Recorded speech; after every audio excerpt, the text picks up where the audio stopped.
బొమ్మల్ని ఎవరు మంచిగా కలర్ వేస్తే వాళ్ళకి నేను 1000 రూపీస్ ఇస్తాను. స్టార్ట్ చేద్దామా? రమ్య ఏం చేస్తున్నావు? అందరికన్నా నేనే బాగా చేస్తాను. నాదే. హే, నన్ను డిస్టర్బ్ చేయకు, నేను కలర్ వేస్తున్నా.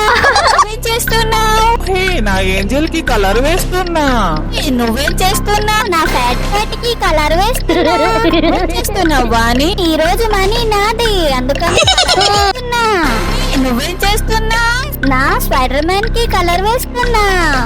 A few moments later. ఈ కలర్ బాగుంటుంది కదా? బాగుంటుంది. త్వరగా చెయ్యి. ఈ రోజు మనీ నాది. మనీ నీది కాదు, నాది. హే, నా ఏంజల్ చూడు బాగుందా? ఆహా, బాగుంది, క్యూట్ గా ఉంది. హే, చేతి దీని వల్ల నా కలర్ పోయింది. అయ్యో, నువ్వు చూపించు. ఏంటిది? సేమ్ నీలా దాని ఏంజల్ చూపించు. బాగుంది. ఈ స్పైడర్ మ్యాన్ కూడా బాగుంది. హే, ఇదేంటి ఇలా ఉంది? తింగరి నువ్వు చూపించు. బాగుంది. రమ్య నీది కూడా బాగుంది. అందరూ కలర్ వేసేసారా? ఎవరిది బాగుంది? నాది నాది నాది. ఈరోజు విన్నర్ రమ్య. చీటింగ్. మీకు ఎవరి పెయింటింగ్ నచ్చిందో కామెంట్ లో చెప్పండి. అలాగే లైక్ అండ్ సబ్స్క్రైబ్ చేసేయండి.